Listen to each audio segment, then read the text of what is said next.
Hi guys and welcome back to my channel. So last weekend I played on a tournament and I thought that it was a great idea to analyze some games from that tournament because I think that all of these games were very interesting.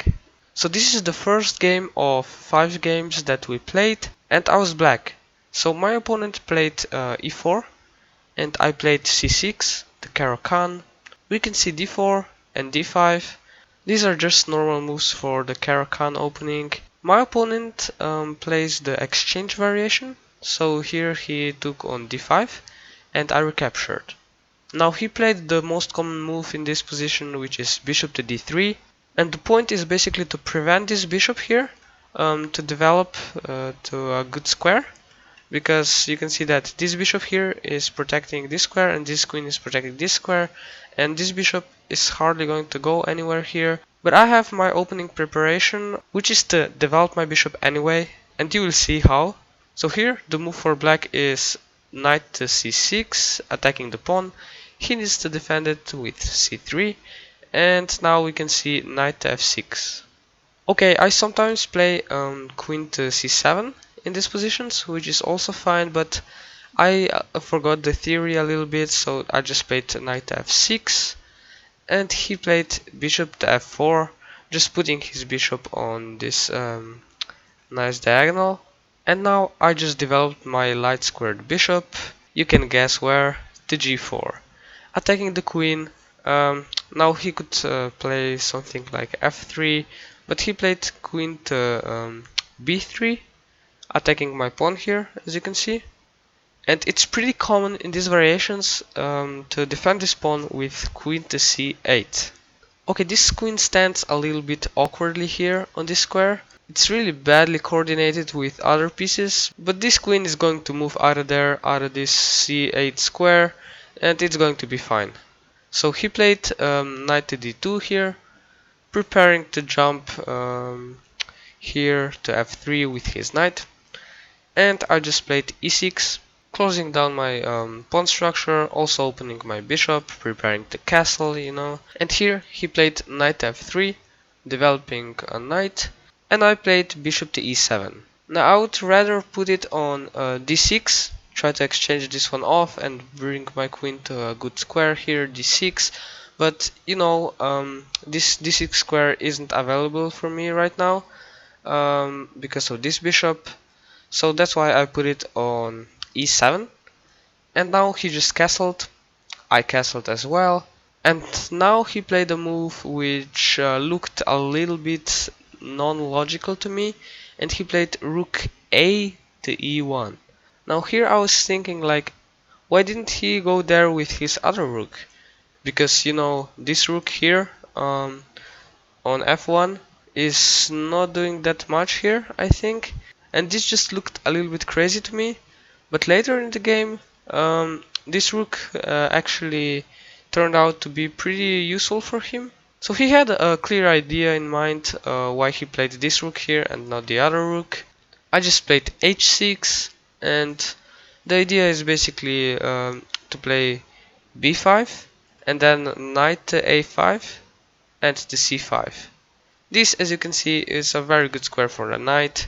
From here it's attacking a lot of opponents' squares, and it's really a good piece here, so I wanted to play this. This is a typical plan in these positions, and I was also thinking about a minority attack with b5 and p4, but it was pretty hard because this rook can't come to b8 because of this bishop here, as you can see. But anyway, he played h3, attacking my bishop.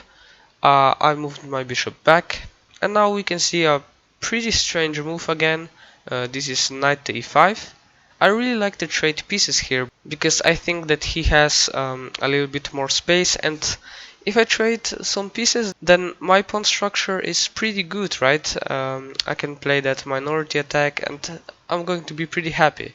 So here I just took immediately on e5, and he recaptured it with a bishop. And now we can see bishop to g6. I tried to exchange this pretty good bishop. This was a good bishop here. And okay, he just took my bishop, I took it with the h pawn, of course. And here I was pretty happy. This looked like a fine position for me and also for white. But he actually shocked me and he played g4. Now, I thought that this was just a really bad move because he's just weakening himself. I thought that I'm going to use these weak squares that he left behind. Also, the dark squares are pretty weak now, as you can see. But unfortunately, this was pretty hard for me to exploit. And at the end, he was the one who got an attack. So let's see how that happened. I played b5. This queen no longer has to protect this pawn on b7. And I'm also getting more space, probably with ideas of b4, minority attack, like we talked about in one of our previous videos. And he played bishop to g3. Now my queen here is looking kind of weird, right? So I played it to d8. My idea was to play bishop to d6 and exchange these bishops off. But maybe it was better to put it somewhere like here, with ideas of h5 and also b4. Again, minority attack. Um, just playing on the queen side because my pawn structure points at the queen side, and he's going to try to attack me because his pawn chain looks at the king side. But this looks pretty suspicious, his attack. It also weakens himself, so I wasn't sure about that. But okay, I played queen to d8, and we can see f4. He's really pushing these pawns and he's not scared about me attacking him. And now I played bishop to d6, pinning the pawn to a bishop. He can't move the pawn because the bishop falls, of course. And he played bishop to h4, pinning the knight to my queen. But I wasn't scared of this. I just played queen to c7, attacking this pawn even more, and he pushed it. Now I saw some attacking ideas and I played bishop to h2, and the point is that the best move is king to h1, after which I don't have a really big attack. You can see that my chances for attack are pretty low. But he didn't play king to h1, he played king to g2. Now this is really better for me. I think it's like a -2 or something around that. And that's because of the move g5. I had these ideas in mind, but I thought that it wasn't really working here, but it actually was. The point is that he can't take the pawn because I have this move queen to g3 and he has to go there. That's the only move, and I take the pawn, and you can see that this is just losing for him. I have discoveries with my bishop, with check, and probably also checkmate. So this is not working, and he has to play. Okay, here he loses the bishop, of course, and also the game.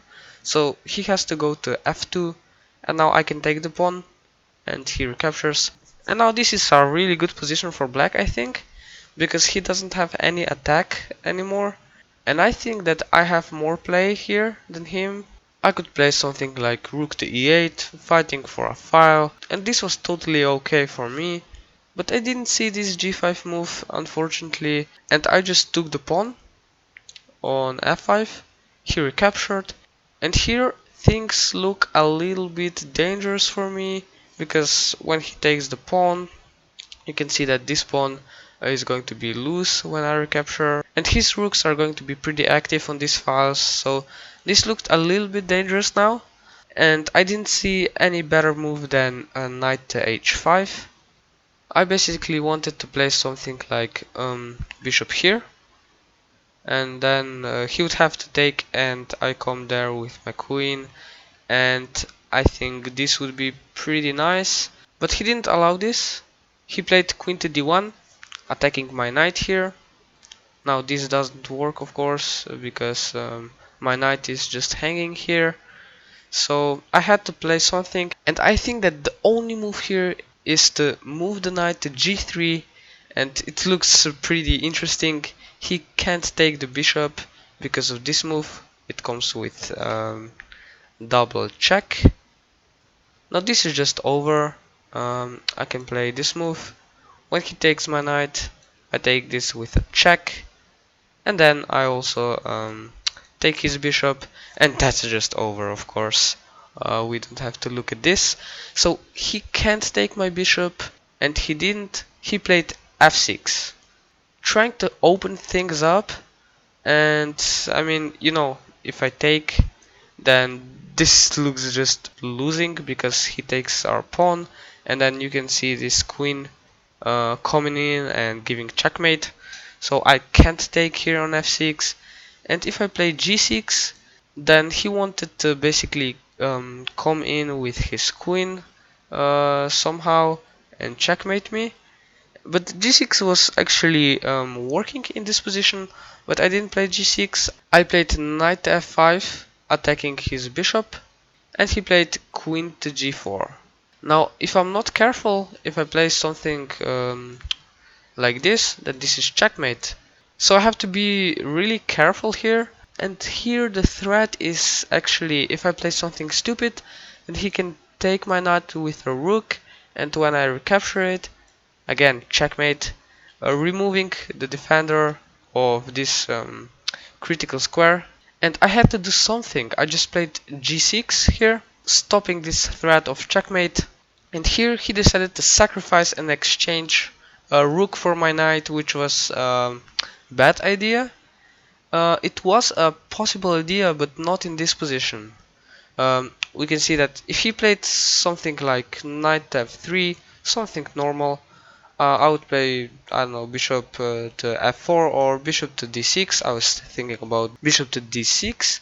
I wouldn't be satisfied with this position because it looks pretty dangerous for me, and I think that white has all the play, but I still think that I could hold a draw. But anyways, he just took my knight and I recapture it, and this is bad because now he can't play his queen here to try to give me checkmate, because his queen is trapped here. Actually, I can play bishop to f4, and where's his queen going to go? You can see that this square is protected, this square is protected, this square, and this is just over. I mean, he can try to play this move, a tricky move, but I can just take the queen, and this is just winning, of course.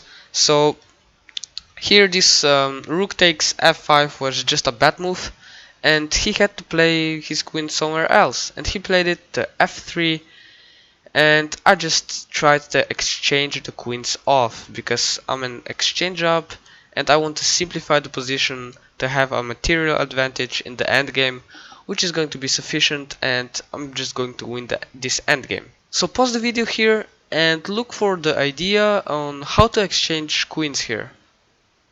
Okay, so the move that I played here was queen to f4, and there's no way for him to avoid the exchange of the queens, because if he goes anywhere, I don't know, else, then I can take his bishop, and that's why he took my queen, I recaptured it, and now I'm just an exchange up. As you can see, I have a rook for a knight, and here I was of course very happy. I knew that this was winning, but he didn't give up yet. He played knight f3, trying to get to this e5 square.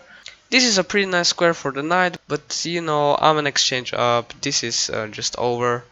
I played rook to e8, trying to exchange the rooks, and he played his knight to e5, and I just took that knight. He recaptured it, and I played rook to e6. Of course, trying to double up on this file to just attack this pawn. And my idea was that when he protects it with his bishop, I can just take on f6 and he can't recapture because his rook falls. So that's what we played, and here after rook to f6 he resigned the game. So this was a very interesting game. I didn't expect him to attack me on the king side, and I thought that this was a really crazy idea. He's just weakening himself. But at the end, he managed to attack me, and it was a really interesting game. So this was really surprising to me, and yeah, I hope you guys enjoyed the game too and also learned something from it. If you did, please share the video. This would mean a lot to me, and I'll see you guys in the next video.